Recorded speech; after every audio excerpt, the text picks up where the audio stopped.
Hi, it's Jaylene from WTI, and who wouldn't want a nicer smile in just 2 minutes?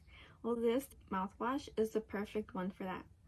What I really love about this TheraBreath Whitening Mouthwash is that it doesn't contain any alcohol or any peroxide, so it's not harsh on your mouth once you're rinsing it, because sometimes it can burn and it's uncomfortable. You want to spit it out right away, but this doesn't do that.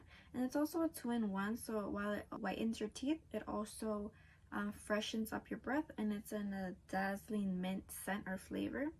And I also love that it's a cute color. It comes like in a almost like sparkly, that goes along with the name, dazzling mint. And I usually just like to rinse it. So I rinse it 2 minutes, and then I spit it out. And then I also love that the cap is easy to take off. So it's really simple. It's not really a struggle to take it off. And an orange capful, and you can also use the top to use it as a capful to rinse it out.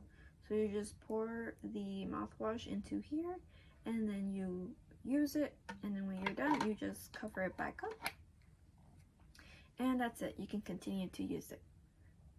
So if you're looking for an effective mouthwash that'll help you achieve a nicer smile, I would highly recommend this one, and that's my point of view.